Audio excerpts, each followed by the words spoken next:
Bom, a gente está falando bastante sobre o lado que consome.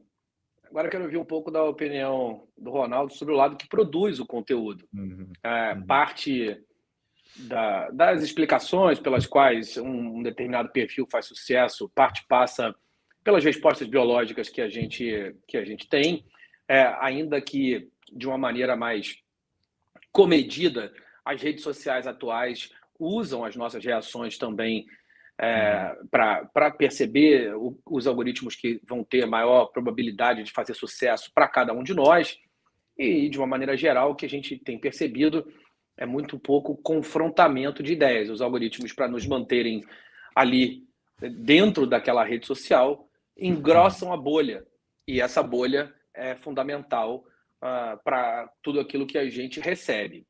Um dos argumentos que o Trump usou quando foi banido do Twitter para criar a própria rede social, a Truth Social, é o fato de que a internet nasceu para ser livre, como você disse, Ronaldo, e eu também concordo.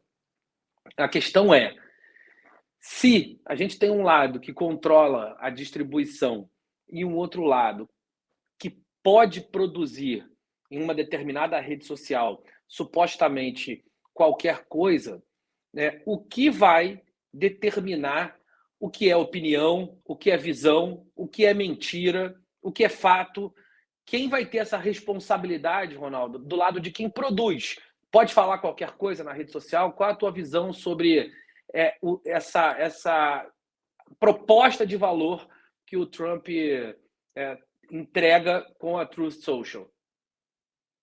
Ronaldo é conselheiro de fiscalização de conteúdo do Facebook, é isso, Meta? Isso. Sou do Conselho de Supervisão do Facebook. Conselho Independente de Supervisão. Conselho Independente. Do Meta. Esse Conselho Independente, o que é? Então, é uma instituição que foi criada, como o próprio nome diz, de forma independente, né? Ela supervisiona, em última instância, os conteúdos do Meta, especialmente Facebook e Instagram, e toma decisões que são obrigatórias para o Facebook e para o Instagram. Então, as decisões que esse conselho toma, elas têm que ser implementadas por essas empresas. Perfeito. E isso, na minha opinião, é até uma evolução da forma como a gente pensa a moderação de conteúdo, porque a moderação antes era feita dentro da empresa, pela própria empresa. Claro. Hoje, com o modelo do Meta, que inclusive está sendo adotado agora por outras mídias e plataformas também, essa decisão passou a ser externa e independente.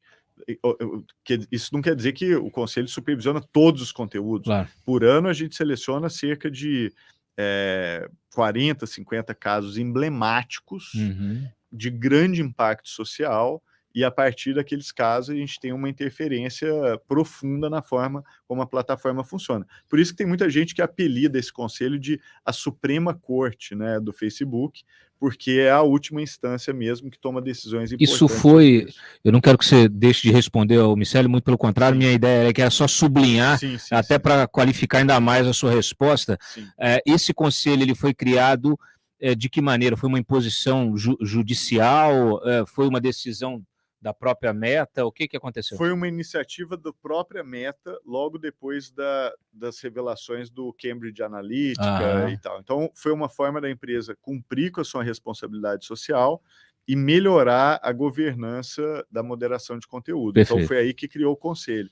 Agora, curiosamente, hoje a legislação europeia, né, o DSA, obriga que as empresas criem um sistema semelhante, né, um sistema de avaliação independente da moderação de conteúdo, e várias outras empresas estão seguindo o mesmo caminho, dentre elas o Spotify, que criou um conselho também de segurança, do qual eu também faço parte. Legal. Eu faço parte do conselho do Meta e faço parte do conselho de segurança também do Spotify. Bom, fecha o parêntese, por favor. Maravilha. Responda ao Miceli, para ele não ficar chateado comigo aqui. Miceli, vamos ver se eu vou lembrar da sua pergunta corretamente aqui, mas é o seguinte, até, desculpa, resume ela em duas frases para mim, Miceli, só para eu te responder correto. Desculpa, Miceli, eu te atrapalhei. Não, eu que me atrapalhei, olha só como eu estou ruim da cabeça. Problema nenhum, eu quero saber a sua opinião sobre a proposta de valor de uma Truth Social, por exemplo, a rede social do Trump, onde supostamente a gente pode produzir conteúdo conforme a nossa própria vontade. Perfeito. Então, são dois polos extremos, né? Uma rede social que controla tudo, modera tudo e tal, que é altamente indesejável, absurda até, né? E no outro polo extremo é a mesma coisa, é uma total ausência absoluta de controle, etc. Essa ausência de controle absoluto, uma das razões pelas quais ela não funciona é exatamente porque a gente não tem a nossa identidade determinada online. Por isso que a proposta do Musk era tão interessante, que ele ia falar, fale quem você é, um cidadão, uma voz, saia do anonimato, e a partir daí eu vou baixar o sarrafo da moderação de conteúdo e cada um é dono da sua própria voz e responde na pessoa física ali por o que está dizendo. Teria sido um experimento muito interessante. Eu adoraria ter acompanhado esse experimento, você entendeu?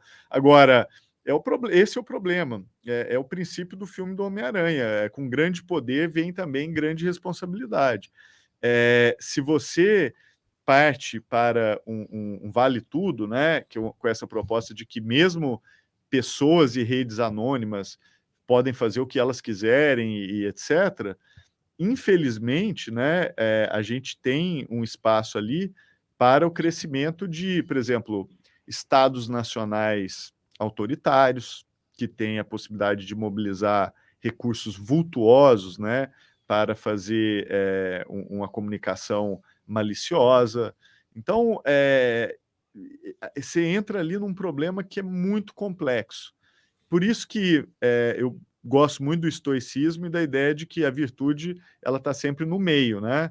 Ou próximo ao meio, às vezes está mais à direita, mais à esquerda, mas o meio é uma coisa, é um lugar interessante. É o centro, mas não é o centrão. Exatamente, não é o centro, nem o centrão, nem é o blocão. Nem o blocão. Não confundir o centro com o centrão.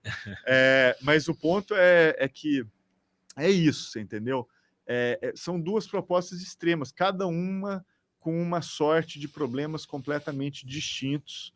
E o meu medo é que também a liberdade absoluta, em vez de levar a uma anarquia no sentido cada um por si e ausência de uma hierarquia superior, leve, na verdade, à dominância do mais forte. A dominância do mais forte, seja porque tem mais dinheiro, seja porque tem poder político, e aí a gente volta para a lei da selva, né? Então, também não é essa internet que a gente quer. Não bastava a oralidade, a gente também vai voltar para a lei da selva. Total, não, e onde manda o mais forte.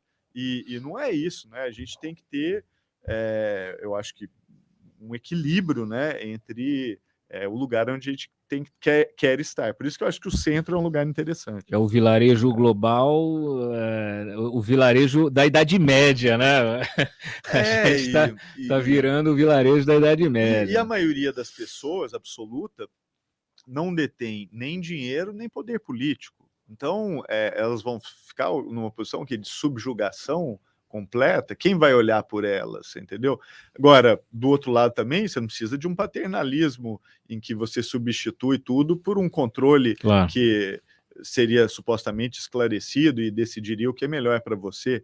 Por isso que eu acho que a gente tem que empoderar uma autonomia com responsabilidade, né? Por isso que eu gosto da proposta do Trump, que é assim, vamos empoderar o indivíduo ele é capaz de fazer escolhas, etc., mas você tem que escolher com responsabilidade, porque a gente vive em comunidade, né? Eu não posso ter o direito de ir lá e sair matando um monte de gente, ou de negar a existência de pessoas, religiões, grupos políticos, etc.